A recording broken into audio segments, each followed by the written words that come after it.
What's up, guys? Welcome to my channel. In today's video, I want to explain to you what I discovered here. Okay, 2010 Toyota Corolla AC system doesn't work. First of all, fuse is good.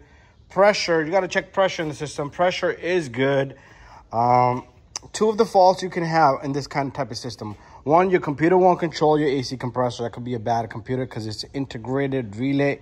Other than that, you might want to also look into AC pressure switch. That could be one of the reasons why the AC doesn't work on a Corolla. So in our case, I scanned the HVAC module. Got a code for this. Okay, gonna replace that. But also, if you guys have any issues, so people know where to diagnose. On the AC compressor itself, right down here. Let me see if I can take my camera phone down there. Small letter sensor. Okay, my camera's not gonna turn. Can't turn my phone down there. Right there, you see that connector right there? Right there, look like a little solenoid. Right over here, this little guy. That also controls your AC, okay? If that goes bad, your compressor can go on, but that will be stuck open position. And this is the piece I'm talking about on the AC compressor, okay? Your AC could be working, but not making it cool like it's supposed to be. So those are the few reasons why your AC system can go bad. So if you can search up video, you could probably bypass this, just do a test. And also you could give a power to the 1-pin connector down there to the AC compressor to engage the compressor to see if your system gets cold. And that way at least you know the compressor is good. There's just a pressure in the system. It could be the pressure sensor. It could be these few things. Okay, check your fuse. If your car has a relay, check that as well. Okay, a little bit of a diagram here. So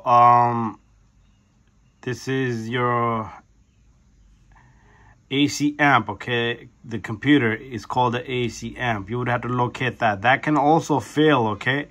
So you got to check all these fuses and everything. It has power and everything. Ground, make sure you check your ground locations. And this is a compressor assembly.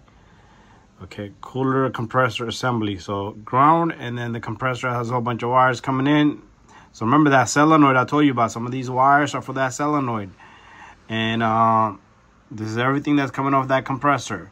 So your room temperature sensor also could, if it goes faulty, the AC amp will not send a signal. Okay, we're gonna go further. We got a few more fuses. Let's go back so I can show you guys the fuses. Here's the listing of the fuses.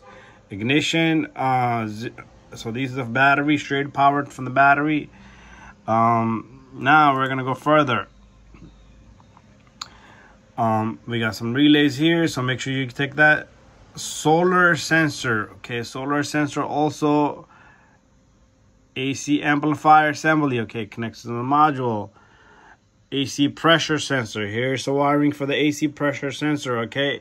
So you got positive, negative, and I believe this is the signal, but you're doing that at your own risk. Rest of the stuff here is separate. You also got, what is this here? So all this stuff, generator assembly, okay? So I guess it sends a signal from the generator. If the AC comes on and needs more power, it could be like, it could do a lot of things. AC amp continues controlling a whole bunch of stuff, okay? Controls everything, HVAC system, okay? If you got, some cars are manual, so it won't have an AC amp. So anyways, big function of the AC amp, okay? And then a lot of wiring. And hopefully this video helps you guys out. And a small little electrical issue can shut the AC system down. Don't just go tackling and throwing an AC compressor into the system. You can't just do that, okay? Check everything. Check all the fuses, okay? If there's any relays related to heat, HVAC, replace it. Anyways, thank you for watching.